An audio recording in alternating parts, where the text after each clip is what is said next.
Greetings and salutations, and welcome to episode 217 of Ref the District. I'm Nathan Perry. That's the Stoner, and on the far end, mocking me, is Trev in the house. That's so dumb. What up? Here for episode 217. Very important episode, and I love that the number is 217, gents, because during the game, we're going to be talking about the number 117. In our lives. Of course, that's Terry McLaurin. How much is he worth is exactly what we're going to be talking about as extension is looming. A couple big wide receiver deals coming out, including one for our own Washington Commanders. We'll talk about Deebo Samuel as well and his contract in the game. So you're going to want to stay around for that. And the cool down, we're going to be talking about how free agency has shifted the mindset for Adam Peters and the Washington Commanders as they started to kind of plug in some of those holes. Washington still lacking talent in certain places. So will we start to see the gravity pull us that way, or does Adam Peters have another surprise for us in store? That'll be the cool down, because here in the warm up, we're going to be talking about the opening of free agency, the league year starting, people starting to get paychecks, legal tampering, the whole shebang. And that's going to be the topic here. Of course, we stream live every Wednesday, 7:30 Eastern here on YouTube and Facebook. You can catch us afterwards on your favorite audio platforms as well. Wherever you're watching, make sure you leave us that like, share the content with your friends, subscribe to us as well, so you can always get the great content like the video Stoner and I put out earlier this week. And if you have other video ideas, make sure you hit that comment section up. We got the comments going wild already. JG, Locked on Law, Doug, Gus Bus in the house, Scooby in here as well. Always love seeing Scoobs in here. Across the pond. I love that we're international, gents. So international is superstar would be Adam Peters in my eyes, as he continues to just impress me with the fact that, and maybe this is a very low bar, gentlemen. Yeah. But he impresses me that he's a legitimate GM and he's making GM moves. It feels like, we've said it before, adults in the building. Every time you get a new regime, you feel, maybe not the Zorn regime, but you feel like, wow. You feel like there's like adults in the room and you're like, hey, we're making smart decisions. But maybe it's because last year, even if you didn't necessarily like the pickups, you thought it was just maybe too many old vets and whatnot. They all worked out -1. So maybe this year we've given them a little too much leeway in saying that Adam Peters is legit the best executive in the NFL right now. What do you think, Trev? Are we overreacting because we're wearing those burgundy and gold glasses? Yeah. Oh, geez. He's great. One of the best GMs in the NFL, but I don't know about the best until he does what Cincinnati just did to Jamar Chase and T. Higgins, until he does what Philly just did to Saquon Barkley after the Super Bowl, until he does what, all these other big contract deals get done and success get done, then we can say he's the greatest in the league. But right now he's top 5 at least for sure, just because of what he's done. But hopefully we'll get to see him do what these other GMs are doing with their top players and giving them big money because they deserve it. But so far, as I don't know, building a roster through free agency and draft, okay, he might be the best, one of the best in the league for that too. But overall, he's still got some work to do, but he's definitely top 5. He's very competent, and TJ here giving flowers to the wrong side, but probably the right person. And Howie Roseman. This is something, Stoner, you've kind of brought up in the side group chat that we have going, is the Eagles. Not only do they have top talent across the board, they have some of the top, like if you look at every position, you can make the argument they have at least a top 15 guy in that position. And in some of those, a top 10 type position. And then on top of that, they've got a bevy of draft picks coming to them this year. I forget how many, but next year they've got a whole bunch thanks to some compensatory picks and everything. How is Washington lining up to be like Philadelphia, Stoner? Well, right now, I don't think they can. They can't do the same style that they're doing in Philadelphia in terms of building through the draft, which that's what Philadelphia has done. We talked about it before. 15 of their 22 starters in the Super Bowl were draft picks.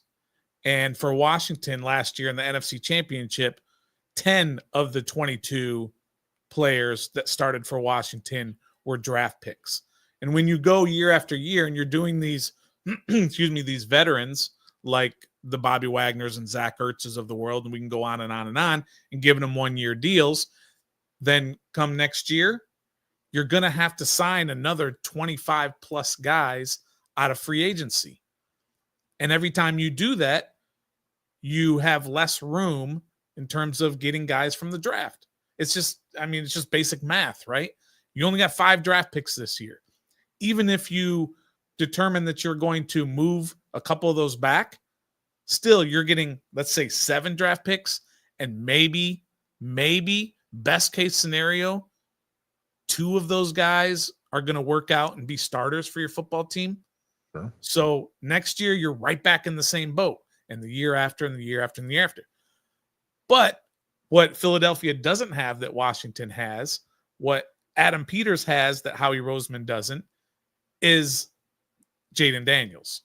And as much as you want to love Jalen Hurts, he's a franchise quarterback.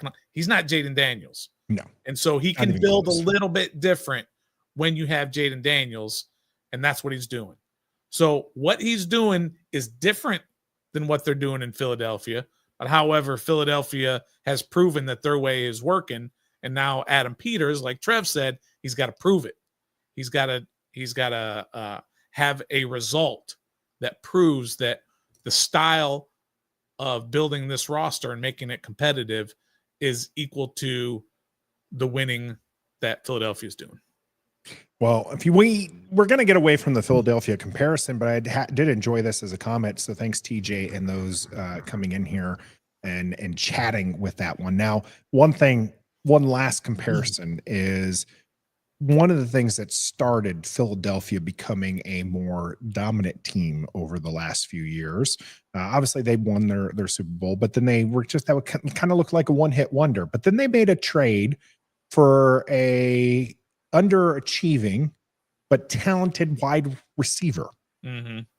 And here we have Adam Peters making a trade, 5th round pick, and then paying the man $20 million, 17 guaranteed, $3 million in incentives for Deebo Samuel. Now, we've talked at length about our thoughts on Deebo Samuel, but I just wanted to make that comparison that is one of the moves that kind of similar. They trade for AJ Brown. We trade for Deebo Samuel. Gives that offense a little bit of boost. Now, if we can just get a Saquon Barkley to go with our Jaden Daniels and Terry McLaurin and everything, I think we'd be pretty good.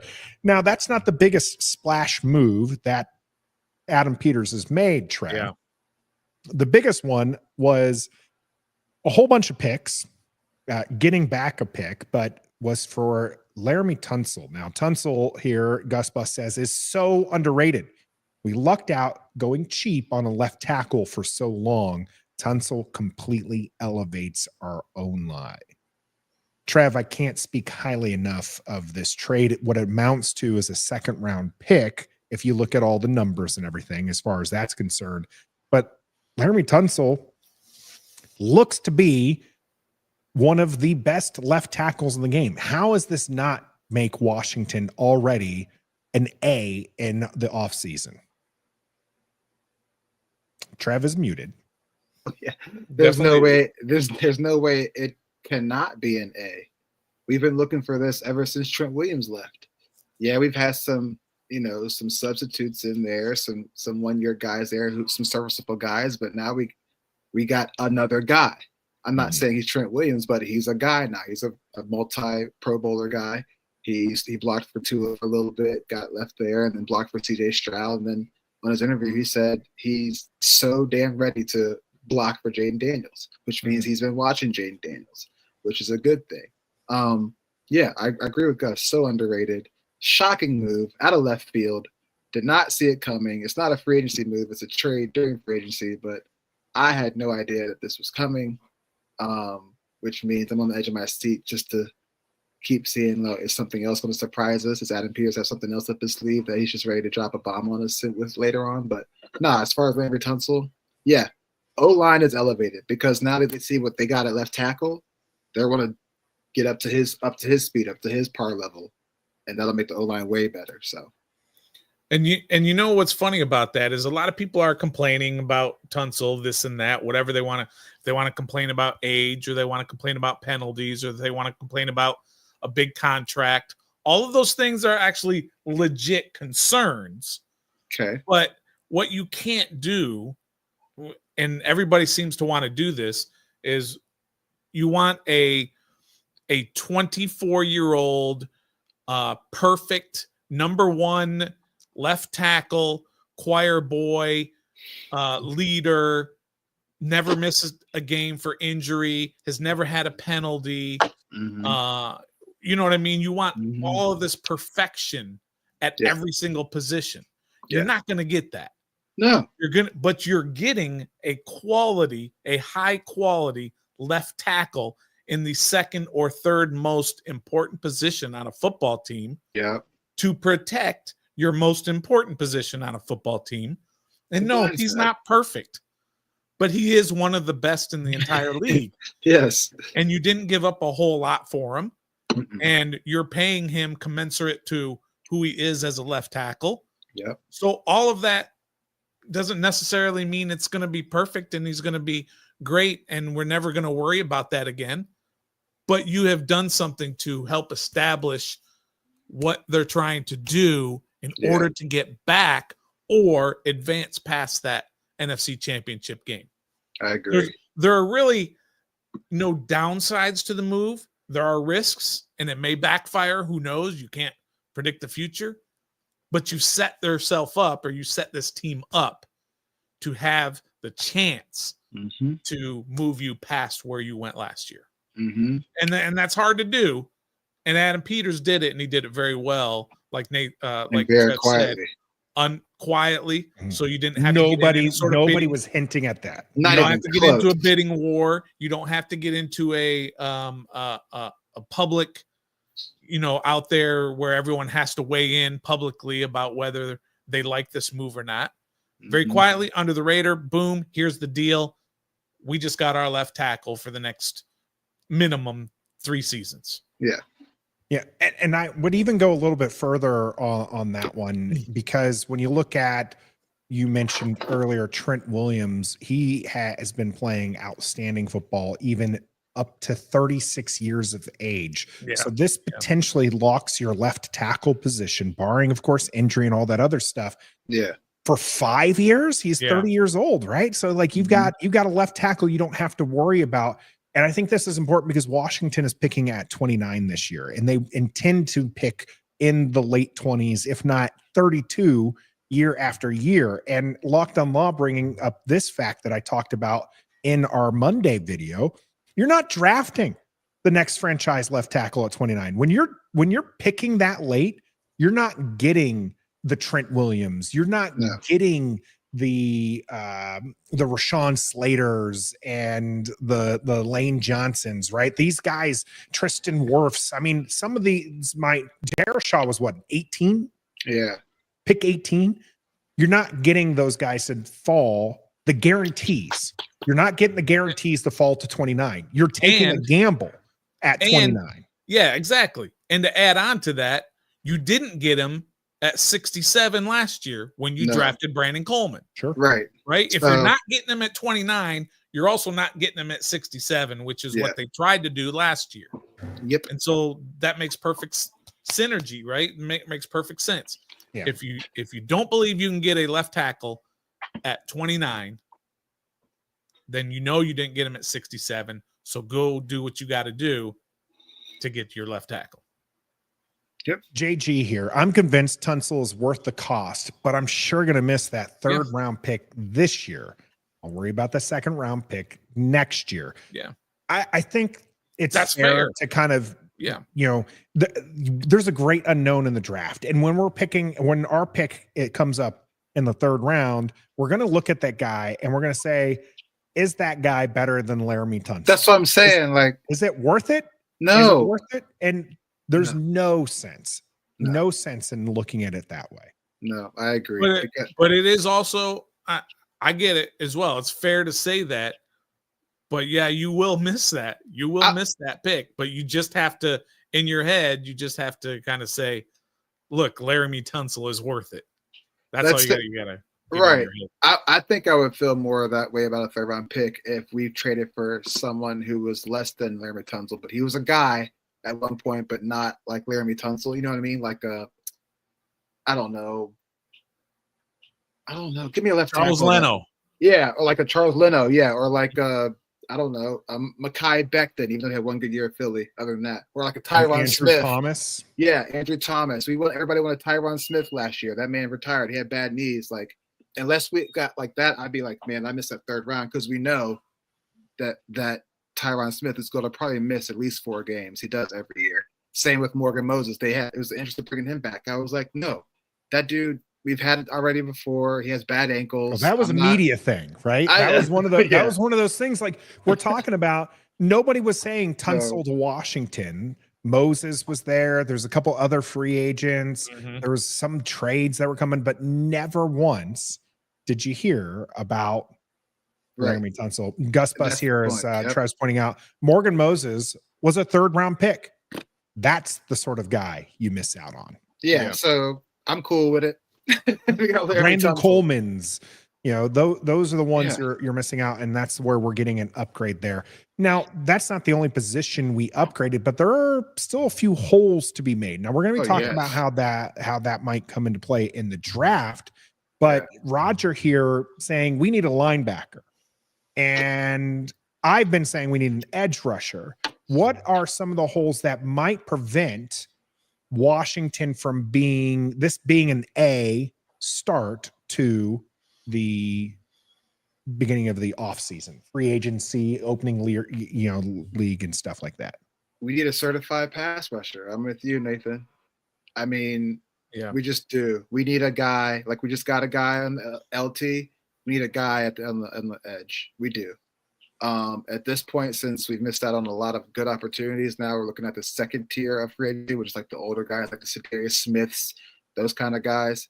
Hey, do it, whatever. See if it's a flyer if you can't do anything else, because I don't want to depend on my best pass rushing to be a rookie after pick 29 or after. No offense. Pick 29, I tell you that. Exactly. So just go get you a guy, because all the signings you made in the offseason for that defensive end position was guys were already here or guys that help stop the run, which we need to stop the run, but we need a good pass rush, and we don't have that yet. So since, like I said, we missed that first wave, second wave, go get you a vet guy, a good locker room guy, a guy who still got a little bit left, and then maybe draft the edge still, and he can learn from these guys. But I'm not ready to let my defense be these bunch of one-year deal guys. To be fair, all those guys that you're kind of talking about who were available, that's Dante Fowler Jr. That's the level that they passed up on, right? That they let go back to Dallas for about the same money that you're going to get for these other guys. That's not going to do it. That's not going to do the trick.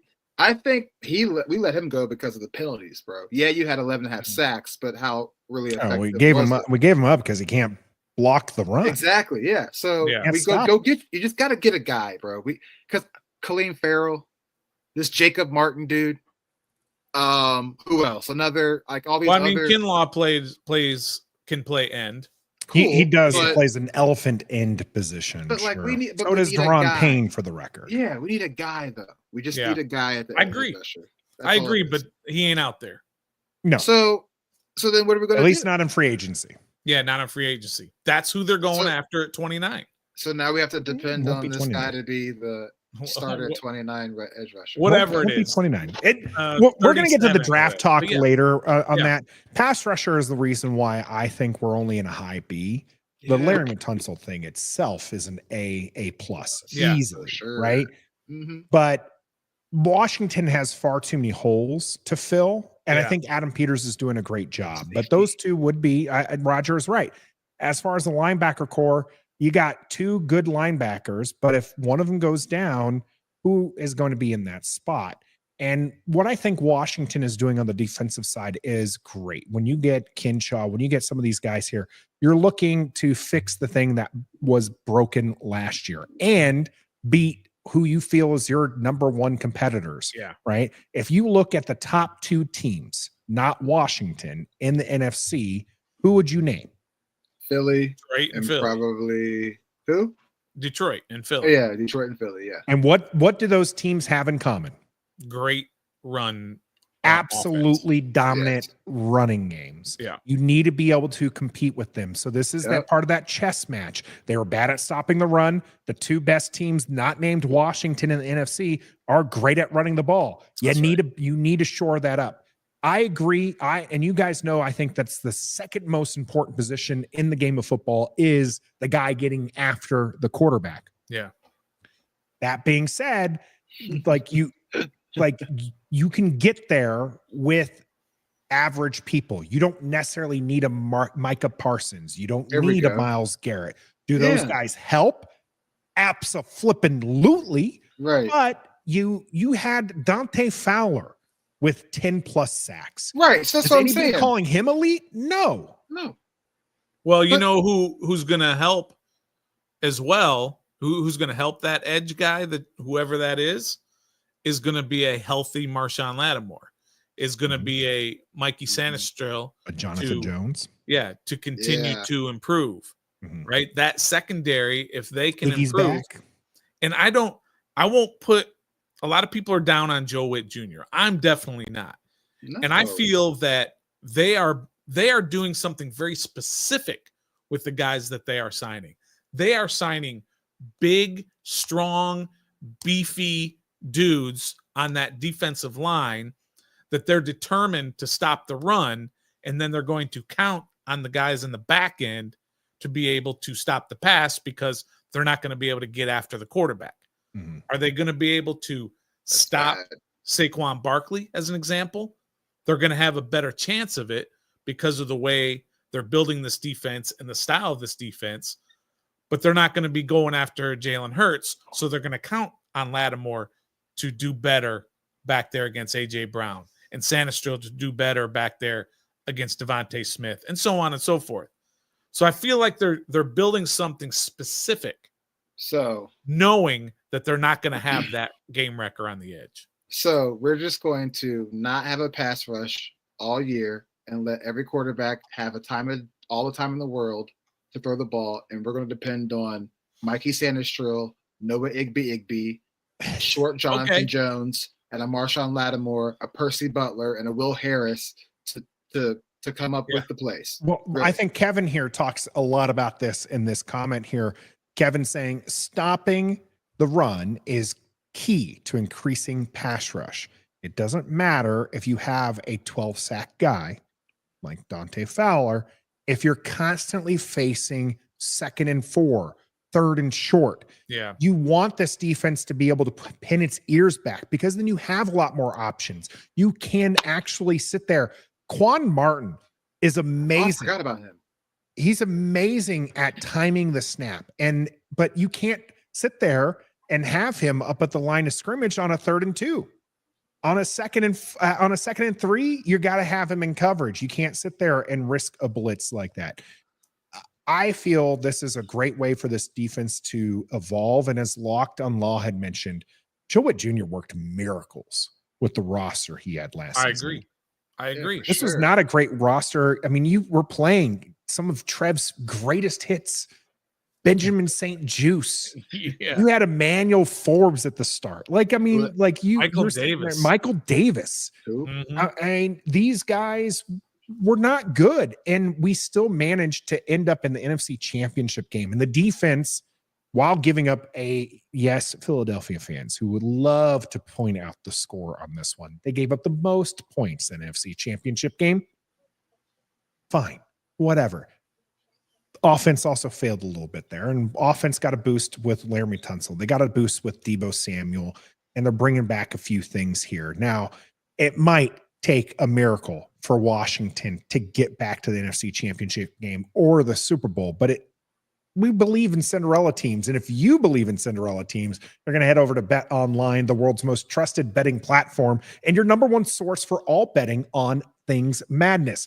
Whether you're a seasoned fan or a first-time bettor, Bet Online is your ultimate game day companion with the largest selection of odds on everything from college basketball to a $200,000 bracket contest. Bet Online continues to be your number one sports betting source. From every Cinderella story to every hat trick, Bet Online has you covered with odds, stats, and more for every game, every play, and every win. Bet Online, the game starts here. Of course, we encourage you to bet responsibly when it comes to your money. Stoner throwing up his finger on that. I just had a question before we leave this subject, based on the subject we were talking about, that if we all agree that you're not getting a game changer at edge, regardless of where they pick their first pick, 29, or if they trade back to 36, whatever. They could get a game changer, but the chances of that happening are grow slimmer and slimmer. Right. Everything I'm seeing here in the chat is basically people saying you're not getting that guy with their first pick. That guy's also not sitting out there available, right, in free agency right now. He's not sitting in the streets right now, right? So where is that coming from? If you want it to happen, where is it coming from? Yeah. It's because what I'm being told from both ends, it's not. You're not getting it in the draft and you're not getting it in free agency, so you're not getting it. So you have to adapt. This defense will have to adapt without it.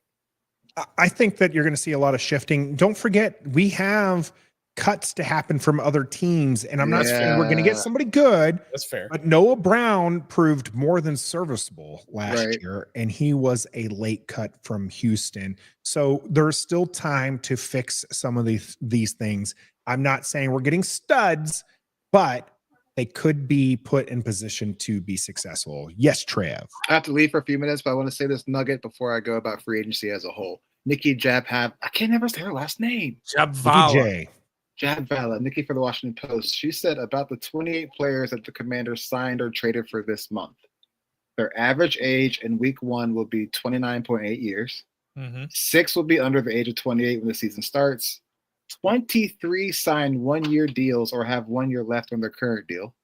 7 of those people are D linemen, the most of any positional group. 18 were on the team last year. The smallest is Jonathan Jones at 5'11" for 185 pounds. And then the largest is the guy they just most recently signed, the offensive tackle from the Chargers, Foster Sarell. He's 6'6", 322. So that's a big kid there. I think we won our free agency of what we were trying to do in free agency. Right. That's exactly right. I think we won. Now, people are like, well, we didn't get anybody. Well, that's cool, but we got what we wanted, what we were looking for. We didn't get a lot of big names, but we got what we looked for. That way we won. If it ain't broke, don't fix it. And we brought all these guys back who were here last year. Nick Ballore, Sheldon Day, all them guys. I'll be back the ones who proved themselves came back. And I think that's important. Washington did get to the NFC Championship game. They're looking to get back there again. And the contracts come into play for that. As Trev had mentioned, plenty of people getting signed. One left to go, though. And that's one Terry McLaurin. We're going to be talking about him in the game. Stick with us.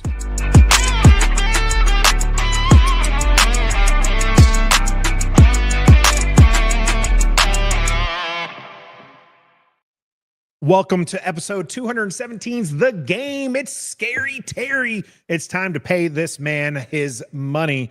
A big discussion point here, Stoner, with our fandom as we're sitting here and the big contracts made for Cincinnati this past week here.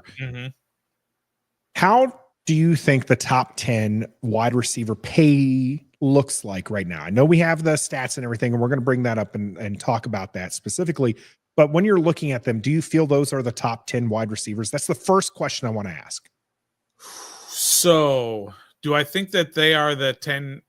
No, they're not. They're mostly, I will say that they're mostly the top 10 guys, but it's really just about timing just like anything else in the NFL. I mean, is Kirk Cousins the 5th best quarterback in the history of the NFL? No, but he's made the 5th most amount of money in the NFL history because it's all about timing and when your contract is up. So that's kind of the same way with these guys who are on the list, because I mean, some of the top guys obviously are Jamar and Justin and CD and all that. But I do have the list handy if we wanted to go through it. I mean, but Ayuk, is he the 8th best wide receiver in the game? No, but it was his time to get paid, and he got paid. Yeah, DK Metcalf 4 on the list, by the way. Yeah, so that's just kind of the way it works out. But we'll see in terms of where Terry's going to fit in here. Yeah, I think that it's interesting. And so going through the list here, Jamar Chase, the highest at 40 million. Justin Jefferson, who in my opinion is the best wide receiver in the game right now, 35 million. CD Lamb, 34. DK at 33. AJ Brown, 32. Amos St. Brown, 30 million. Tyreek Hill, 30 million. Ayuk at 30. T. Higgins coming in at 28.75, and Waddle at $28.25 million. So that's a pretty high price point for a star stud wide receiver. Mm-hmm. We put it out there in a poll about where Washington should go. And I can't, for the love of me, find that poll right now, Stoner. So if you wanted to work some magic on your end, we can see what the YouTube live poll is saying about where Terry McLaurin should be paid. Yep. So for all those who are on YouTube right now, and you can see it over there in the chat. So make sure you get your vote in. And the question is when, not if, but when Terry McLaurin signs a contract extension, what should the average annual value be?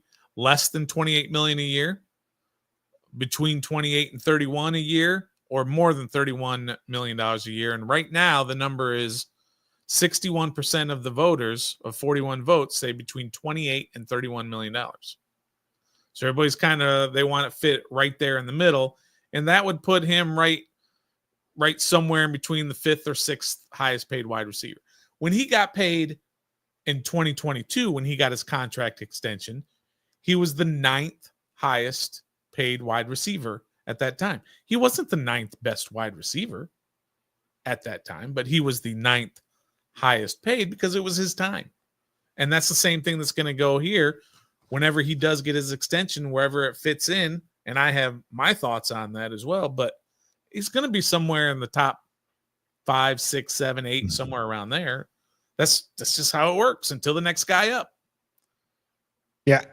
And it is where it comes. Now, I know there's a lot of sentimentality here in Washington. This is where we do have our bird and gold glasses. We love Terry, and we've often overrated him. We've often put him in the likes of a Chase and Jefferson. We certainly have put him in the likes of some of these guys that are up there, Amos St. Brown, DK Metcalf. I doubt anybody ever thought Brandon Ayuk was better than Terry McLaurin. He was a guy that we wanted last year, even through all the shenanigans that he was pulling in the offseason. But we think that he's better than him. Moss St. Brown is another one where it's just like St. Brown had that fantastic one season, but you're really going to take him over Terry McLaurin. And so, it is interesting to see that we as a fandom want to see Terry paid. Some of us, there's actually a decent amount who don't think he's worth that money. Yeah. But the league will dictate that he gets paid. One of the questions I do have, Stoner, that is interesting to me. Why is it important to extend Terry McLaurin right now? You mentioned his last extension was in 22. That's only 3 years ago. He's still under contract, worth of 30. Why is it important to go ahead and extend him even further? Well, you've got 30, sorry. Yeah, I mean, you've got all the reasons, obviously, because he is basically in the last year of his contract, because I believe the 26 money is all voidable, right? So he deserves new cash, right? He is on basically the last year of his contract. He is at that age where he's 29. He'll be 30 in September. Yeah. So he needs his last his last deal, his last big deal, right? And you create cap space so that maybe you can go get somebody, not naming any specific names, but maybe there is an edge out there that you can trade for, because his team maybe just paid a couple wide receivers, right? And he's going to cost a lot of money. So there's all kinds of reasons why you're going to do it. We all knew he was going to get extended in 22, even though he still had another year left on his contract. Sure. That's just how it works. You don't normally go into a what do you call that? Like when you're on your last year, you're a dead man walking. I can't remember the sort of cliche, but you don't go into the last year of your contract playing if you're a guy who is a building block of your franchise. De'Ami Brown plays on the last year of his contract, right? Oh, Terry McLaurin now I understand. Doesn't play. You hold out for a bigger contract is what you're trying to say. Sure. Right. Okay. And the team doesn't do that either. The team doesn't normally leave a guy out there hanging so that possibly he can go into free agency the next year. We see teams do it. If they had just signed T. Higgins a year or so ago, the Bengals would have gotten off a whole lot cheaper. Sure. But because they didn't, he was there at free agency and they had to tag him. And now it puts him in a whole nother stratosphere in terms of the money that they have to pay him. So it's just good business sense on the Commanders' end. And then that's good for Terry, of course, that he gets that infusion of cash that he deserves, so that he doesn't have to go into it. Lame duck. That's the Drew doing giving you the shout out here for the lame duck year.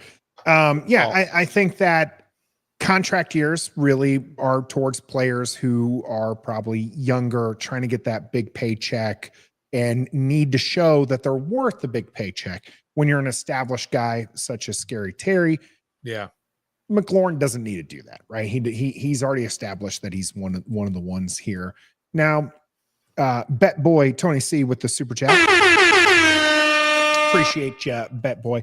Terry might not have some of the tools that Chase has, but he gets the most out of the tools he does have. Yeah. He's priceless to this organization. Absolutely. And I think this is where we're talking about with kind of the homerism is we love Terry. And I do have a signed Terry jersey. I got to get it in the thing so it gets up on the wall. Yeah. Thanks Stoner for that one. I was too chicken to go up and get the signature. And then Stoner realized it wasn't just getting the autograph, it was getting the autograph on a jersey. And Stoner's like, what are you doing? Just give me this thing. You got it done for me. So I got to get that up on the wall. But he's a guy who's going to end up in the circle of honor. And he's a guy who's earned it. He's earned his stripes. He's a Tressway. Tressway's another guy who fans didn't want to see him walk. They were like, you got to pay Tressway. Yeah. You got to have Tressway stay with the team because he's a Redskin. He is a football team. He is a commander through life. And that has value too, doesn't it, Stoner? Does that add up to the price, or are we going to move on? Thanks, Bet Boy, here for the comment. Or are we going to get the hometown discount? No. The way Gus Bus talks about with Ronnie Stanley giving a discount to the Ravens. It was reported Washington and a few other teams were willing to give more money, but Stanley stayed with the Ravens for a little bit less money. Now that got looked into because it was all Stanley was still under contract, and it would have been actual illegal tampering, not legal tampering. So is there a hometown discount that Terry McLaurin can give? I mean, maybe you're talking about peanuts in the big scheme of things in terms of how big the salary cap is and how much money we're talking about here. Will he take $31 million a year instead of the 32 that maybe he's worth? Yeah, I can probably see that happen, and that he could do something like that, but he doesn't necessarily need to. I mean, look, in my eyes, Nathan, I'm usually not like this because we do normally want our guys, we want the front office to be really smart and be fiscally responsible so that they can get. But with Terry McLaurin, for me, it's a little bit different story. And it's not necessarily a homer take because I will call guys out if I don't see their value to this football team, right? But Terry's he's on a different level and let me throw a few reasons out here why he is on a different level. Do you remember in 22 when he got his contract extension? And do you remember when training camp was getting ready to start? It wasn't even training camp. It was OTAs like that, right? Did Terry hold out? Did Terry hold out of mini camps? He held in. He didn't go out there and risk his injury because contract negotiations were ongoing. But that's the type of guy he is, right? He doesn't hold out. He holds in. He was there every day. Mm-hmm. He just wasn't risking injury and going out there on the field until it got done. Do you remember in 2020 when he was a second-year player that he was named captain of the organization of the football team? Actually, at that time, they were called the football team, I think, in 2020, right? 2020 would have been the first year of football. Yeah, it was a football team. He was named captain in his second year, unanimous by his teammates. One of his nicknames is the captain, right? I mean, that's another thing that is in his character and his value to the team, right? In his 6 years, there have been 104 possible games that he could have played. He's played in 101 of them, right? So he's played it. He's always there. He's always available. 101 out of 104 games. You remember in 2023, Terry McLaurin was the Walter Payton Man of the Year for the Washington Commanders because of all his work within the community. Terry McLaurin is always the last guy signing autographs in training camp or after games at Northwest Stadium. He's always the last guy. So that's the value he brings to you off the field or in terms of promoting your entire organization. But let's not sort of forget what he brings on the field as well.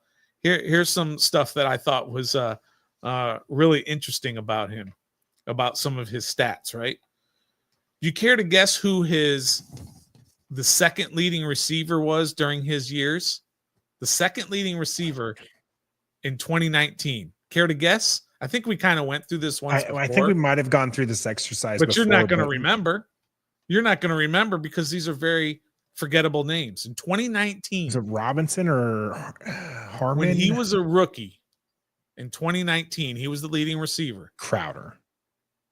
Steven Sims Jr. Oh, my goodness. Sims Jr. He was the second leading receiver with 34 catches. Think about that for a second. In 2020.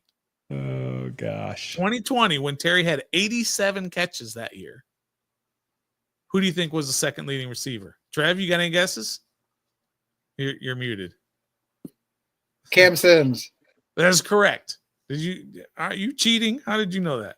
Who was throwing the ball that year? Was that? I mean, that was a mix of. In 2020 was Taylor Heineke, Alex Smith, Kyle Allen, and Taylor Heineke. Yeah, Taylor Heineke coming in late that season because that was the playoffs. And you know who else? Yeah. Who else threw him a pass that year? Tressway, Terry McLaurin, Logan Thomas. That's right. Logan Thomas is through the Terry. Yeah, 1 for 1 for 28 yards. Yep. All right, baby, former quarterback. 2021. Do you remember who the second leading receiver? Oh, by the way, Cam Sims had 32 catches that year as the second leading receiver. 2021. Do you remember who the second leading receiver? Now this is not in catches, but this is wide receiver. Wide receiver. Yeah. I figured you. Adam Humphries. Trev's all over this. Adam Humphries. He's got something. Did he? Gus even a reflection over here in the back. Going this way. 41 catches. Yeah. Adam Humphries had 41 catches. 41 catches was the second. How many yards did he get off of that? Did you? Have I don't have that in front of me. Maybe Trev can look it up. What's that? 2021 Adam Humphries. All the Twitter post. I didn't see. I have no idea what Twitter post he's talking about. Yeah, but I did that Twitter post like the last time we talked about it, which had been a long time ago. Yeah. 22 and 23. Curtis Samuel was the second leading receiver with 64 and 62 catches. That right there is actual wide receiver 2 numbers. Though. Correct. Those first two, when you're talking 40 catches for a wide receiver, that's wide receiver 3. Okay. Territory. You guys only get one guess on this one. Only one guess each. All right. Okay. Maybe Trev doesn't because he's somehow cheating. I'm sorry. He's all right. in. 2024. This past year, who was the wide receiver with the second most catches? You only get one catches? guess. Most catches? Most catches. Wide receiver. Wide receiver.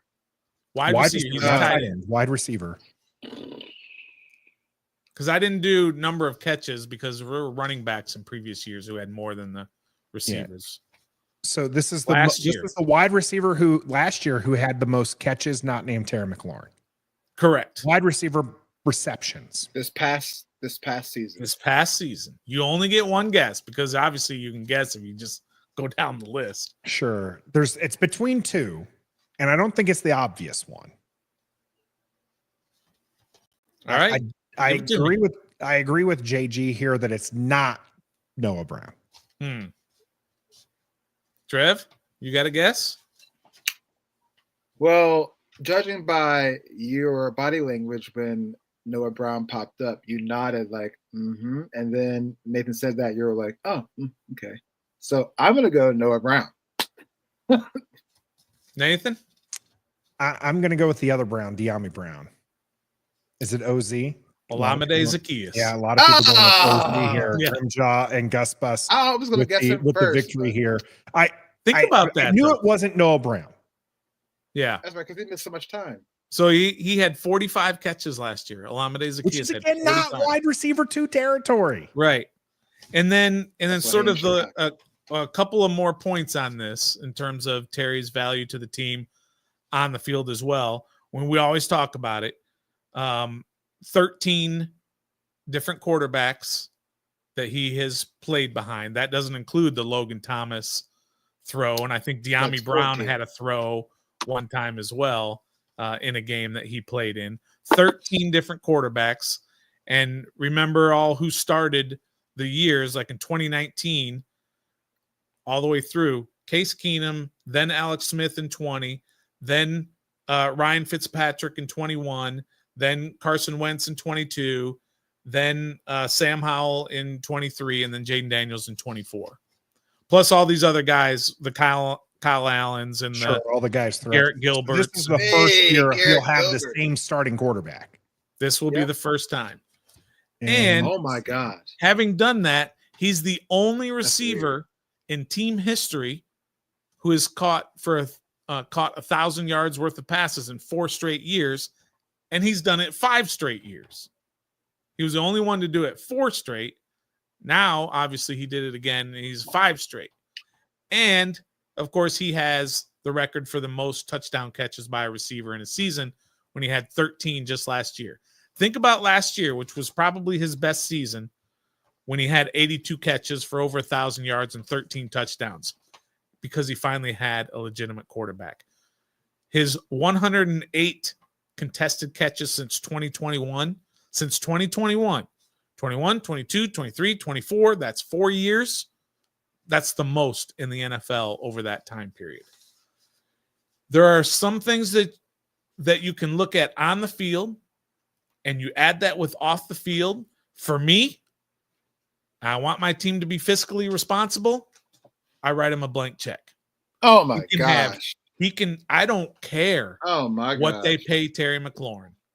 Oh my gosh. He is one of those guys that is just as valuable off the field, and you can't diminish his value on the field as well. He has produced. Doesn't matter the quarterback. Doesn't matter wide receiver 2. It doesn't matter if it's a tough catch or it's an easy catch. All of those things combined, you give him a blank check. That's just me. And I know a lot of people don't agree with that. Trev seems not to. And I'm going to pitch to Trev here after a couple of comments that I think tie together a little bit. Jared here, raise your hand if you're saying we should have traded Terry McLaurin before we drafted Jaden Daniels. It was a big discussion. A lot of people wanted to trade away Terry McLaurin, get some resources. And it's not just this year. Scooby, out of interest, realistically, what kind of draft picks could we trade Terry McLaurin for? He's asking right now. Trev, Adam Peters has surprised us time and time again with zigging instead of zagging. What if Adam Peters decided instead of extending Terry McLaurin, he traded Terry McLaurin? What do you think that would look like for the organization? What would you get back? What would the fan base do, and how would that all work out? You'd probably get like a second and a third back. Wow. No chance. Deebo Samuel went for a fifth on the last year of his deal. Terry McLaurin is not going for a second and a third on the last year of his deal. Deebo Samuel went for a fifth. Yeah, that's what I was just saying. He went for a fifth, and he was on the last year of his deal. Was Deebo Samuel wide receiver 1 ever in his career? Yeah. Where? Wasn't he always wide receiver 1 during his career? Who was wide receiver 1 in San Francisco? Brandon Ayuk. Deebo Samuel's been a consistent athlete for San Francisco. In fact, only his all-pro year was he the number 1 wide receiver for the 49ers. His only one. Did you hear that, Stoner? Only one. Okay. He's a weapon. We got better, but fifth round. He's an aging Deebo, mind you. Terry's aging too. He's our wide receiver 1. So you're not going to get a first rounder because it's Terry McLaurin for the Washington Commanders. Yeah, he has those 1,000-yard seasons, yada, yada, yada, but like he's not Puka Nacua. He's not Justin Jefferson, Jamar Chase. Those are first round. Okay. I'm saying second and a third round. By the way, Ayuk was the number 1 wide receiver. So Trev continues to nail the wide receiver. I mean, let's go. He was I would say he would go for like a fifth. No, dude. Are you kidding me? That he's not worth the second and third is what I'm trying to say. You just literally said give that man a blank check. Yeah. But you don't think he's worth a second or a third round pick? Correct. His value. There's a big disconnect there, Trev. There's a big disconnect. Well, let me defend it then. Let me defend it then. His value to this organization far outweighs his value to a different organization. And with this organization, we're talking about extending his contract. Whereas if you traded him, you trade him on the last year of his contract to another team. His value to them is not as high as his value is to this organization. Potential rental is what they're looking at. Yeah, they're looking at a rental. So how about a second round? Deebo Samuel. No third. Second, no third. There's no chance. There's no chance he will go with that. We did this with Chicago, right? Now Chicago and polls, maybe not the most legitimate organization here. They gave up a second for Sweat. Am I misremembering that? They gave up that is a good question. I don't remember if it was a second or a third. Somebody help us out in the chat as far as this. They gave up a rather high draft pick, despite the fact that they did not get a guaranteed contract extension until later for Montez Sweat. Sure. Stoner. But also Sweat is like 25 years old. Stoner. I mean, he's not that young, but okay. Stoner. Yes, sir. Adam Peters took a third round pick for Jahan Dotson. Yeah. A second-year wide receiver with a 4-year contract. 20 years. Okay, cool. I'm just talking about the question was what picks would we trade for Terry, not based on his Terry's a second rounder, no higher than that. Second rounder. Definitely not a fifth rounder. That's like giving Terry a bag of chips. I mean, we are talking hypothetically. Nobody around here, of course, is advocating to trade Terry McLaurin. But if you're trading a 30-year-old wide receiver on the last year of his contract to a different organization, you're not getting a second rounder for him. You're just repeat those same credentials. Why are you giving him a blank check? Because his value to this organization is far greater than his value to the Chicago Bears. You're right, but we need more money because we have more holes. I'm not literally saying to give him a blank check. I'm just saying if he signs for $34 million, which is going to blow some people's minds, I'm okay with that. Whatever they sign him for, I'm going to be okay with that number. even if for some people they think it's overpaying. I'm okay with them overpaying Terry McLaurin. They're not going to give him $40 million a year, right? But maybe they give him $34 million a year. And there are going to be people who are saying that's not fiscally responsible because of his age, because of his production is not at that level of those guys making that much money. But his value to this organization is so much greater. So 34 would be okay with me. How many years? Closing out the trade discussion, because none of us are actually advocating for that, but I do appreciate Scooby helping in the discussion to this one. But Gus Bus pointing out, if Terry McLaurin is worth a big extension, then his trade value is still pretty high. Thank you. If you're willing to pay, and I understand, Stoner, you're talking about how for us he's more important to another team, but I would say this, Stoner. I think his play, especially this last season, like if you're looking at the fact that he's had quality year after quality year after quality year, maybe not top 10, but top 15, top 20 wide receiver years with poor QB play, and then he hits a record year in touchdowns.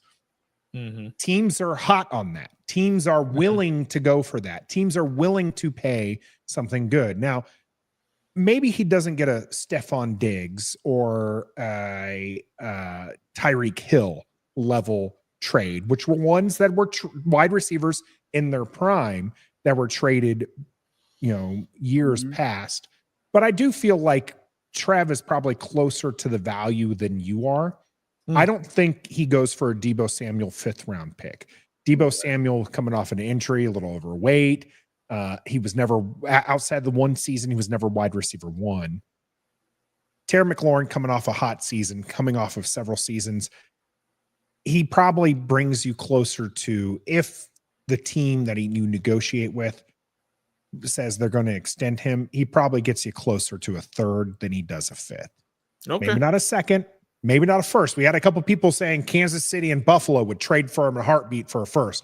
No. I love Terry McLaurin, but that might be too good to pass up. That might be too good to pass up right there. But again, no one here is actually advocating trading. No, we are advocating paying him. Now, Stoner is writing a blank check. Trev, you don't feel he deserves to be in the top 10 of wide receiver pay, which ends in Jalen Waddle with 28.25. Okay. Where do you find the accurate pay? How much is Terry McLaurin worth to you? I think he's definitely worth more than 28, but I wouldn't say more than 32. 32 million. Yes, he is great for our organization. Yes. But if you think about it, before Jaden Daniels, he was doing it with horrible quarterbacks, but he was also losing. Which also kind of plays, unfortunately, a significant part in when it comes to trading and signing players. It's weird. It does. It sucks, but it's a little bit of a factor. He's great for our organization, but he's not Jamar Chase, T. Higgins, Justin Jefferson, where you see their highlights after Sunday. Still 4 days later, you might see a Terry McLaurin highlight because we won at 4:00, and that's it. Or we might win in prime time and he gets on SVP, and then he puts up this crazy stat. You're like, dang, Terry's number 1 in this stat? That's cool. But on Thursday, we forgot what he, outside of us, they forgot what he did in the game Sunday, but they still showing them Justin Jefferson highlights, just Jamar Chase highlights. Jamar Chase is 2,000 yards a season. I mean, that guy, I appreciate you, Terry, 1,000 yards consistently, but Jamar is 1,000 yards ahead of you, bro. And we're trying to make him get paid as much as somebody who's 1,000 light years / yards ahead of you in production. Yeah, you have Joe Burrow your whole career, but I mean, it's just the nature of the game. So 32. 32 is the highest just because he is a top 15. He is number 1. 32 brings you in AJ Brown territory. Would actually put you top 5. That's cool. Top 5 money. NFC Championship. I mean, we went there last year. So, and he played a crucial part, 13 touchdowns, best year of his career probably. So, yeah, give the man a bag, but I ain't going past 32. Would you consider that a hometown discount, Stoner? It's top 5. It's not record-setting money. No, I think that's fair. Yeah, I mean, to be honest, I think that's right about where he's going to get $31 to $32 million per year, and that's fair. I don't think that's a hometown discount when you get to be the 5th highest paid wide receiver in the league. I don't think that's a discount at all. Look, especially who you played with before this past season. Look who you played with as your quarterback. Yeah, I will say, I think one of all the craziness that Trev likes to put out there, the craziest of all of them has got to be when he puts losing on an individual player in the NFL who's not a quarterback. Like he grades to be wins are not a stat anyways. He puts wide receivers who are on a bad team. He grades them down because the team. Well, I mean, in Trev's defense, garbage time is a reality here. Are you ready for this? You know you're going to be passing a lot in garbage time. Joe Burrow and the boys have been to the playoffs except this past season a lot of times, Super Bowl and AFC Championship in 2 different years. AJ Brown, he'd been to the NFC Championship, just won a Super Bowl. Yeah. Who else we got? We got Justin Jefferson. He's been in the postseason a few more times than Washington has. Stephon Diggs, CeeDee Lamb. They've produced more. Don't even with CeeDee Lamb. They haven't won a playoff, not one. No, that's true. Playoff. That's true. But his stats are better. DK Metcalf are the other ones in that area. By the way. So yeah, so you see what I mean? As much as you hate it, you kind of the pattern is there for that statement to be true. That losing and winning kind of played a little bit factor of how much you're worth. If you're so good for the organization, but we keep losing, why am I going to spend all the money on you? If you're balling out and we can't get past 9-8 for 3 years straight, but you still have 1,000 yards and 20 touchdowns those 3 years, why am I going to give you the bag when we're still 9-8 for 3 years? Because he ain't the problem. The Exactly. problem is obviously elsewhere. So don't give him the bag when you don't have any more money. Good. Detroit had some really bad teams. His name is Megatron, Nathan. That's a whole different. Okay, we ain't talking about scary. It's Megatron. So that's just my opinion. Like the better you do, and I think that you guys might differ in where you stand on him, but it seems like the pay is right about where you guys think that Scary Terry McLaurin is. 3 years. I think we're in lockstep on that. 3 years.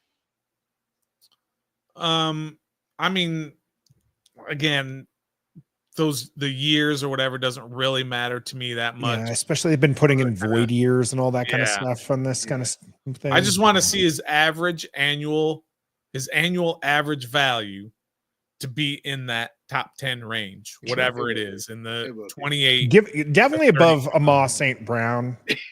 just because that guy talks so much crap. Yeah. That's he backs it up too. Some days. He's a good wide receiver. He's a good wide receiver. He's certainly getting paid more than De'Ami Brown, who he personally called out. But De'Ami getting the last laugh this past offseason in that regards here. Terry McLaurin definitely deserves to be paid. I agree with you, gentlemen, that we're looking at that 30+ range. Yes. And years to be determined and everything like that. One of the things I can appreciate about Terry McLaurin is he does always show up, and there's something that does pop to mind, and JG bringing this one up here a little bit. If I recall correctly, Nathan didn't like the contested catch stat. Do you still feel the same? Now, I want to clarify. I hate this for coming out of college. Coming out of college, if your number one talked about thing as a wide receiver is contested catches, stay far away from my team. Wasn't that De'Ami Brown? De'Ami Brown was one of those. He was actually, I believe, he led the NCAA in contested catches coming out. Wow. And there's several others that Washington has grabbed over the years. Who was Josh the Doxson might have been one, and the Rubik's Cube kid. Antonio Gandy Golden. Gandy Golden was another one. That was AGG was another one that was with contested catches. Coming out of college is the worst stat in the world. Okay. It is an awful. if you can't create separation in college, you're not creating separation in the NFL, and that is a problem. So now Terry McLaurin. Okay, so yeah, related to McLaurin. Terry McLaurin has been called a body catcher. He definitely is. He's shown he has hands on occasion. It's not a strength. I don't know if I ever see him catch with his hands. Go ahead. Watch his 13 touchdowns and tell me all of those are body catches. Do it. Do it right now. I'm going to do it right now while you're yapping. You watch them in the background while I'm talking here, Stoner, because I guarantee you at least 2 of those were catches with his hands.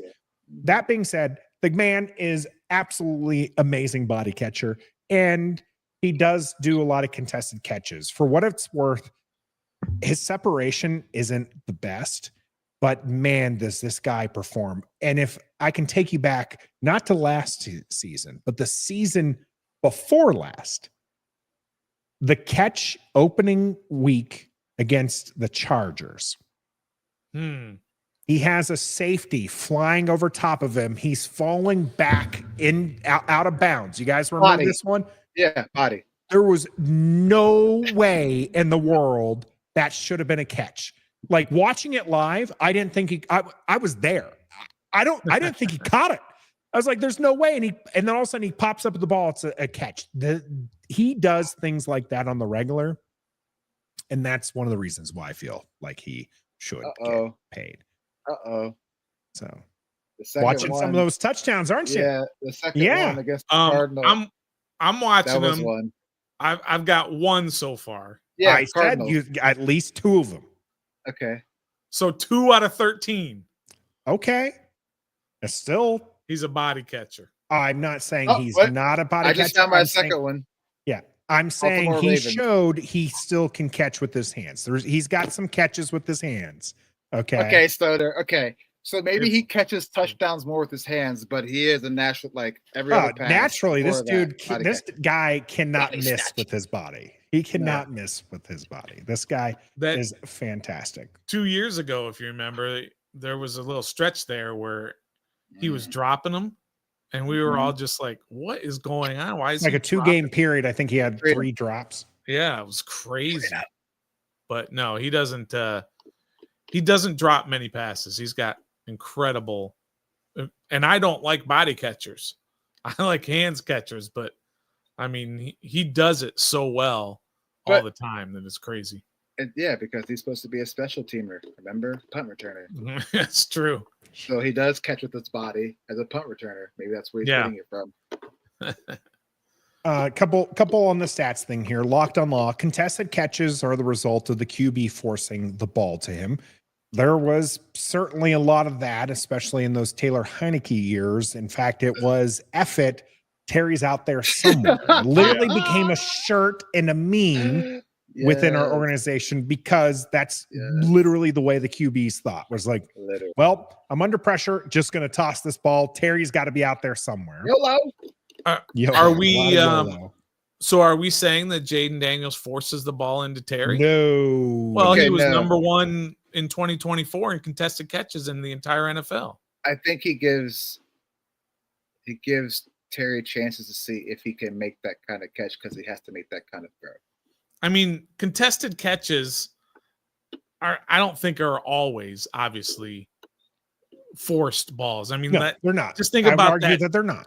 Just think about that touchdown in the Cincinnati game and then the 4th quarter to seal it, right? That's a contested catch, right? I don't think it was forced to him. I mean, it was definitely thrown only to him and to a spot, but I don't think it was necessarily forced to him. But I understand that a lot of it is forced throws into him. But when you do it year after year after year after year, and then you do it with a great quarterback, then I think you kind of have to throw that out a little bit.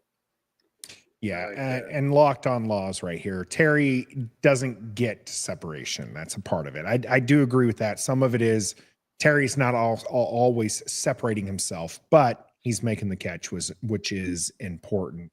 Herman asking the question, why is Terry McLaurin weak in yards after the catch? This is largely built from offense, what he's asked to do, and QB play. So in years past, if you look at his rookie year, that guy looked like he was ready to be a yak machine. Yeah. Nothing happened to Terry. Just QB play was awful. Mm-hmm. And if the QB isn't leading the wide receiver and the offense isn't calling a route for the receiver to get yards after the carry, the catch, you're just not going to see that. So it's Terry McLaurin isn't a Zach Ertz type situation where it's catch the ball, fall to the ground. Some of those catches, he's falling to the ground as he's trying to catch it because the ball placement was bad, or he's getting the ball in a forced area, or there just wasn't the opportunity for it. So I just wanted to make sure that clarification there. Let me throw some stats out here for you in terms of his separation numbers. And according to NFL Next Gen Stats, the guys below him are guys like DeAndre Hopkins, Deontay Johnson, Tank Dell, Tyler Lockett, Amari Cooper. That's probably not a good one. DK Metcalf, Mike Evans, Cortland Sutton. These are all guys, Drake London, who are not as good as Terry McLaurin in terms of separation from last year, just from 2024. I mean, he's not up at the top. The top guys are at 5.2 yards of separation, and he's at 2.7. That's insanity. So 5 yards of separation. Well, I mean, we're not talking about we're talking about a guy by the name of Tucker Kraft. Okay, right? So it's small sample size. Yeah, it's I can't kind of get it down to where it's only certain, because I'm sorry, numbers. 5 yards is not NFL open. That's like backyard football open. Trev and I can connect on those passes. Right. Olamide Zaccheaus is top 15. That's for what it's worth, right? But you have guys like Xavier Worthy is up there at the top. But really, Zach Ertz is way up there at the top. He does get separation, bro. He gets open. Yeah. Tight ends are usually do, yeah. But really, probably the biggest name wide receiver who's at the top there would be a guy like Puka Nacua. He's a guy who really gets separation. He's about to get paid. Where is our man Luke at? Who? Luke McCaffrey was early in the season had like one of the top 5 separations. Sats. Like he was just ridiculously always open, but he wasn't being targeted. Now, some of that apparently came down to route running, but I'm just curious as we're talking wide receivers. We're finishing up the Scary Terry talk. We're going to talk Deebo Samuel's paycheck real quick, and then we'll move on after Stoner gives us this Luke McCaffrey. Can't even find him on the stat sheet there. Well, that's not good. That's not good at all. Yeah, I don't see him, but there's not a search button, so I can't necessarily. That's fair. Let's move it back to the conversation at hand. Wide receivers, an important one, just got paid here in Washington. One of the reasons why we think Terry McLaurin can make $32 million a year is he's wide receiver number 1. Now, athlete, possibly wide receiver number 2, wide receiver 3 for the team, just had a deal reworked. That's Deebo Samuel, making a 1-year deal worth up to $20 million. $17 million of that is guaranteed, $3 million in incentives. Yeah. Trav, what do you make of the deal for Deebo Samuel? Great. Deserving. It's not a lot. He wasn't going to play. He was going to play on no guarantee money, so it's kind of a prove it year. But then we just reworked it and gave him $17 million guaranteed, $3 million incentives, which equals up to $20 million total. That's fine. It's Deebo Samuel. He's an offensive weapon. He made our team better. We didn't break the bank for him. Maybe we gave it to him based on his production, his name, and his Pro Bowl. Deebo Samuel. They had the opportunity to sort of split it, right, and do $5 million against the cap this year, 12 next year, potential dead cap if they end up trading him, right? So they just said, no, we'll do it all this year. $17 million against the books this year. They waited till now. Obviously, they want to see what they can do in free agency and the contracts and all that other stuff. But when you throw $3 million worth of incentives in there, that's not nothing. And that's great when a guy's on the last year of his contract, and to throw incentives just gives him a little bit much more incentive to play well for your team and get that big contract at the end of the year. Yep. I love it. I think it's a brilliant move to throw all those potential incentives in there for him to go after. More motivation for Debo if he didn't have enough already. Right. I love it. I love it's a very shrewd move. And again, another one of those, we had no idea. Nobody was talking about it. No, there were no hints that this was a lot of people just assumed they were going to go in with that cheap contract this year. Yeah. And this is one of the things I love about Adam Peters. And I mentioned it in our video on Monday as one of the reasons why I feel Adam Peters won the opening free agency is the contracts that he's doing. And this one makes so much sense. You have a lot of cap space right now. You have a player who's not proven to work within your system, but you hope works within your system. Why not front load all that money when you have a lot of cap space and you can use that and then free it up? Because if Debo Samuel does not work out in Washington, now next year you can save all of that money. You don't have to take a $12 million hit on somebody who didn't work out. You can just say, okay, it was a 1-year rental for a lot of money, didn't work out. But if it works out, you still have him for cheap, or you can extend him then. Lots of options on the table for Adam Peters. Very, very smart man. And somebody I'm looking forward to draft night because he's full of surprises and we don't know what's up. But we're going to take some guesses here in the cool down. Why don't you stay with us as we're talking the draft next here on Ref the District.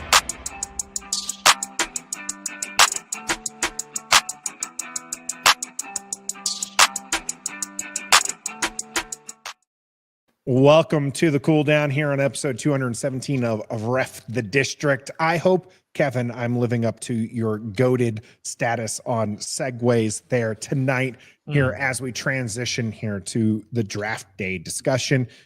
What has changed after free agency? That's the question right now I want answered. If you're watching this live, make sure you hit that like button. Make sure you subscribe to the channel. Share this with your friends so they can join us live as well. But also hit that comment area right now. Tell me what has changed for the Washington Commanders now that the opening salvo, we're not done.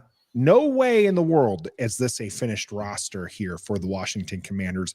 But after the big hits have all taken, where do we stand here now for draft day? Stoner, I'm going to start with you here. Obviously, we talked about some of the holes that were missing, linebacker, pass rusher, and everything like that. You know I'm a huge advocate of best player available. You tend to lead towards needs. Do you think Washington is going to force a pass rusher with one of their first picks? I think they better. If they're smart, they better go get themselves a game-changing edge. And I don't know if there is a guy where they're picking at, whether it's 29 or 36 or 41, whatever they trade back to. But yeah, edge is something they absolutely have to go after in this draft. But I will say this is a draft for me. This is a best player available draft to me. And here's why. Outside of quarterback and specifically left tackle, where is there no need on this football team? If you drafted any position on this football team, other than quarterback or left tackle, you're going to be okay. It's a need because you have 1-year veterans at almost every position. If they draft a defensive tackle, are you going to say, oh, we don't need a defense? Of course you need a defensive tackle. If they draft a corner, you can't say they don't need a corner. Of course they need a corner. They need every position on this team to build for their future. So this is, for me, a best player available after you get your edge at 29 or wherever they get that edge. After they get the need pick at edge. But yeah, absolutely. There will not be one pick in this draft where you're going to say, well, they don't really need that. What are they doing? No, they need guys everywhere. Because, again, most of these guys are on 1-year contracts, these veterans, almost all of them. How many signed 2-year contracts of the veterans that they signed this offseason? Was Will Harris signed a 2-year deal? And maybe somebody else that I can't think of off the top of my head. Everybody else's contract is expiring. This all those guys that Javon Kinlaw obviously he got a 3-year deal. That's it, Nate. Everybody else, John Bates got a 3-year, Kinlaw got a 3-year, and I want to say I think there was one more 3-year. I don't think so. Harris got I know a Bellor 2-year. got 2. Oh, Bellor, yeah, he got 2 as well. Yeah. But everybody else is basically expiring contracts. And even look at your running back room. I don't advocate drafting a running back, but you've got 5 running backs if you include Michael Wiley, right? Michael Wiley they signed to their practice squad, if I remember correctly, at some point after the season. But you've got Brian Robinson, it's on the last year of his deal. Austin Eckler, last year of his deal. Jeremy McNichols signed a 1-year deal. Chris Rodriguez Jr. signed a 1-year restricted free agent deal. After this year, you have 0 running backs. So if you draft a running back, you don't have a problem there. So wide open in this particular draft. Yeah. So Trev, we know I'm best player available. Stoner tries to get need first. Yeah. And best player available after that. Where do you land in this? It's hard to pick one because let's say we are drafting for need, but the best player available is right there, and he's not necessarily one of the top 3 needs we have, but he's the dude, and we can fit him in somehow. Then BPA for sure. But I think you got to draft for need. That's what you do. That's what I think the draft is. I think free agency is BPA, more centralized BPA. Draft is more focused on what you need to do in order to have a foundation and be successful for the future. But yeah, 29. What's your order of need, Trev? After edge, I'm assuming edge is your number 1 need as well. Then what's your order of need that they should be going after? Maybe another safety. I mean, I like Percy Butler, Quan Martin. You're cool, but then our safety room is not really game changing. Hasn't been game changing since, I hate to say it, Landon Collins. If you want to put him as a safety, but you know what I mean. Jeremy Chin was nice, but he was a 1-year rental. He went and chased the money instead of chasing wins. But anyway, probably not as good as most people would think, too. Exactly, but that's another matter. Yeah, and there's no really free agent safeties out there that are really worth looking at. So go ahead and get you another safety that's going to come in after Percy Butler or Quan Martin. Well, can I sort of just give a quick rebuttal? I mean, you've got Quan, he's got 2 more years after this year, and Will Harris has 1 more year after this year. So is that necessary? I mean, obviously, like I said, Quan has 1 more year after this, by the way. One more after. Yeah, sorry, you're right. They both do. They have 1 more year after this. And obviously, like I said, if they draft a safety, I'm not going to be mad at it. But is that a top priority when you've got 2 guys who still have a year left after this? I think we're drafting depth, guys that are going to be good once these year rentals leave. Like that stat I read, 28 players we signed and traded for, and 23 were 1-year deals or on their last year contract. So we're going to have to draft for depth for this year because we've got everybody we need. I mean, if we keep 29, that person has to come and play on the field week 1. Preseason, all 3 games, week 1. You have to. Anything after that, maybe he'll be on the field, but not as a starter, but as a certain package guy or role player guy. But we pretty much, like you said, we've got our starting linebacker core. We've got our starting cornerback core. We've got our starting O-line. We've got the running back room starting already. We got the quarterback. There's the only person that we need to really focus on to make immediate impact is edge, because we don't have that right now. Everything else, getting free agency after June 1st cuts and draft depth, because we're not building. This is literally, now you're literally building your roster through this draft. I think literally, because our roster right now is so many 1-year deals.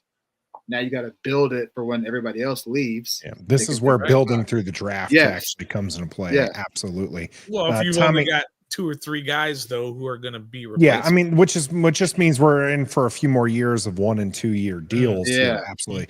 Tommy here, appreciate you jumping here. At 29, what position we drafting starting week 1? I mean, edge, right? When you're looking at drafting that high, you got to have really a guy who's coming in and being an impact player, right? That's what we talked about last season with all those in the top 100. those are guys who actually need to see the field. Those are not guys who, when you're drafting in the top 100, really top 50, when we actually looked at all the numbers, top 100 is nice because it's round, but after about pick 55, it starts getting real dicey. Real dicey. So the top 50 picks, when you're picking up that high, you do need players that are going to be seeing significant snaps.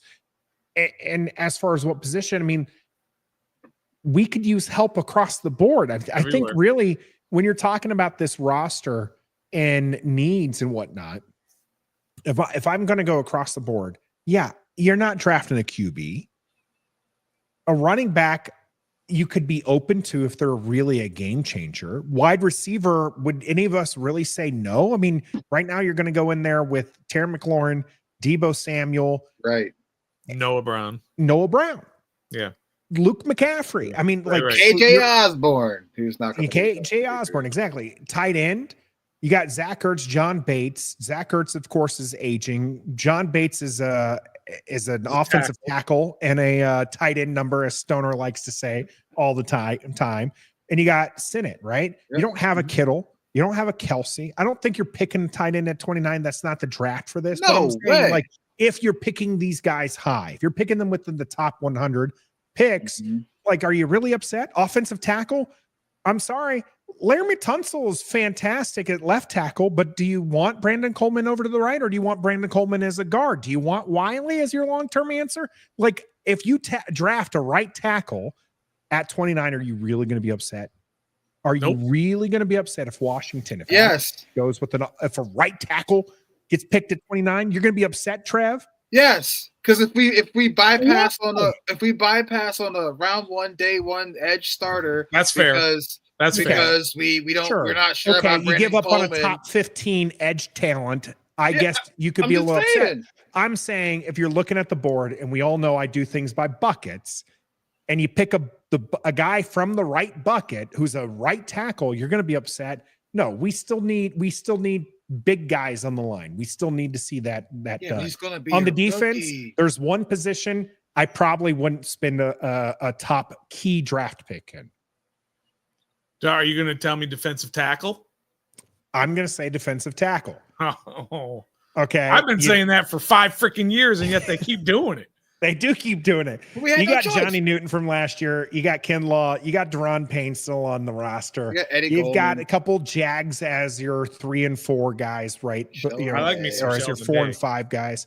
What's that, Stoner? I like me some Sheldon Day. Sheldon Day's fine. He's a Jag, though. He's a Jag, though. Yeah. You got the defensive tackle position kind of filled out. I would not be excited. That would be another Fedarian Mathis type situation for me, where I'd be like, why? Why did we do that? Yeah. You, of course, need an edge rusher. I would take an outside linebacker because that's just another edge rusher. I would take a linebacker because we talked about how the depth behind Luvu and Wagner is not there. Depth? Not only that, but now you can actually run 3 linebacker sets. Do you trust running a 3 linebacker set right now? They ran a lot of 3 linebacker sets to try and stop the run with Michael Walker last year, and he's gone. He's gone. Right? So you have Jordan McGee as linebacker 3, and then what? Nick Bellore, if you want to. Nick Bellore, I mean, they list him as linebacker. I know. He's not a linebacker. I know. Dominique Hampton? Is that your 4th linebacker right now? That ain't good. No. I think Roger was saying it earlier. I mean, they have to get a linebacker. They need a linebacker. I know that they love Mason, right? That's the kid that they really love. Who was it? Mason, the rookie from last year. Injured for most of the season. He was a 4th or 5th round pick. 5th round pick, I want to say. McGee. Yeah, but he's linebacker. I've had a few green turtles already, so he's LB3 though. Yeah, and that's what I'm saying. Is you need help there at linebacker. Yeah, cornerback maybe. I mean, come on, Jonathan Jones. You like that pick, but he's not the long-term answer. No, he's a short-term answer. He's a short-term answer. You know, he got 2 rings. Win. Yeah, nickelback is fine. 10 years ago. And safety, I would not be upset with a safety either. I love Quan Martin. Yeah. Will Harris is going to be a good addition, I think. But like Percy Butler's wide receiver or safety 3, Tyler Owens is a special teams guy right now. Tyler Owens was pretty impressive in preseason last year. So, maybe. I think he could do his best Jeremy Chin impression. Sure. Okay, but if we get a linebacker, is he going to be a real contributor this year or not? No. He's outside linebacker. Outside linebacker, yes. Oh, okay, well, yeah, but now we're getting inside. No, Bobby Wagner's your inside linebacker. You're not going to replace. So, I will be upset if we go with linebacker at 29. I will. I'm not trying.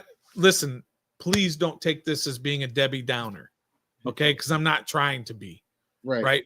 But this roster and the things that we're talking about right now, we are going to be talking about again in 12 months. We're going to be talking about the exact same thing. Because we have so many one-year rentals. We don't have foundational pieces that are going to be drafted this year. No. You're going to be lucky to get 2 guys that get a lot of playing time this year outside of special teams. That's what I'm saying. So right. And we're going to be in the same situation next year. And all of this is being masked by the brilliant play at quarterback. He's covering and good so coaching. many. And good coaching. And good coaching. Absolutely. And bringing in guys who can do a specific thing and do it well for 1 year, though. But we're going to be right back here again next year, worried about this roster. Not worried. Worried. Absolutely. Tell me this, Stoner. Outside of the Philadelphia Eagles, okay? Right? Yeah. Who won it last year? Who won the Super Bowl last year? Kudos to them. Whatever. Yep. Screw you guys. They have a roster full of deep talent. Okay. They've got, like we said, guys who you can argue are in the top 15 pretty much at every position. Right. Look at the Super Bowls years past. Go ahead and pull up the teams there. Kansas City won back-to-back, and then before that and everything like that.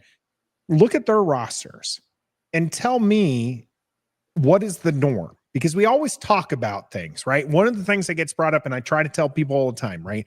Oh, you got to win on a rookie contract. There's been one team, one team that's done that, and they didn't even do that for very long because they ended up extending him, was Kansas City, right? Yeah. Outside of that, there's been no team in the last 20, 25 years that's won on a rookie contract. It was Kansas City 1 year. Mm-hmm. Okay. Then they extended Patrick Mahomes.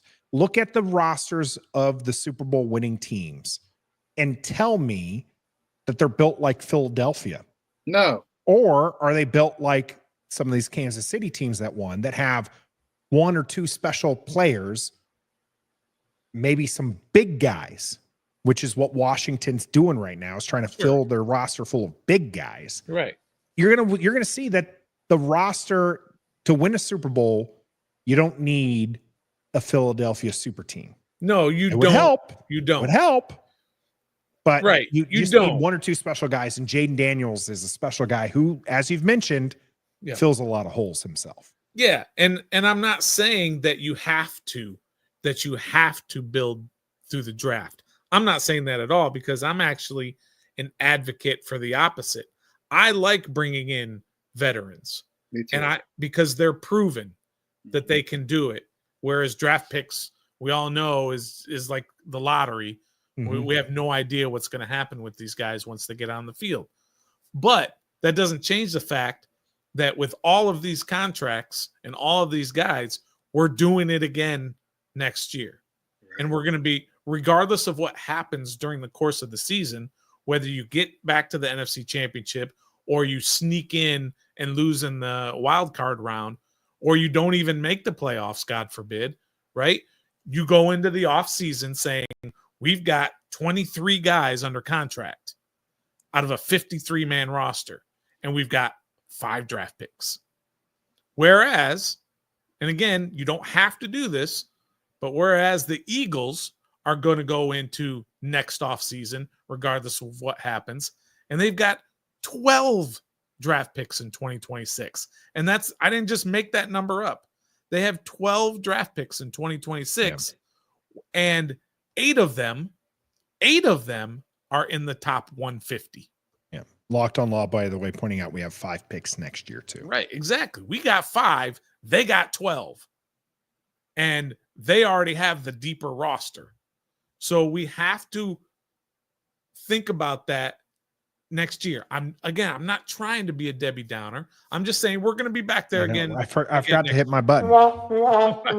Right. Jersey calling you out. Stoner always worried and negative. We need a Stoner in our life, okay? Yeah. I had a great conversation with a leader of mine when I was in the military, and he called guys like Stoner wet toast.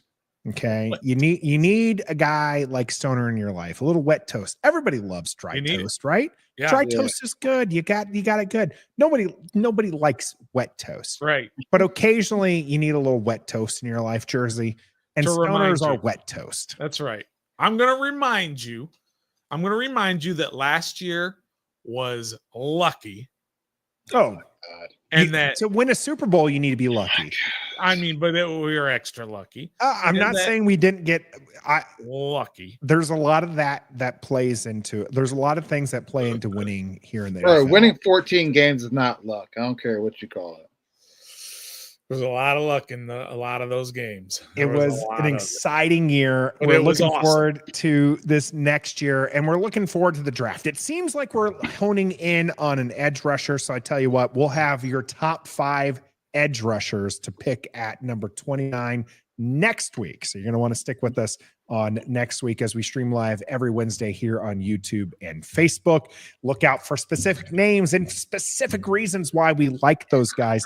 That'll be coming up next week. We like you, and we hope that you've liked this video, that you've subscribed to the channel, and that you've shared this with your friends so they can join us here on Wednesdays. Of course, if you're listening to this on your favorite audio platform, leave us a rating in review. We're live every Wednesday. We got good content coming on Mondays for you. I'm Nathan. That's the Stoner. That is Trev. Yeah, dog. And until next time. Blank check for Terry McLaurin. Oh, my gosh. Be a fan. This guy, I mean, what?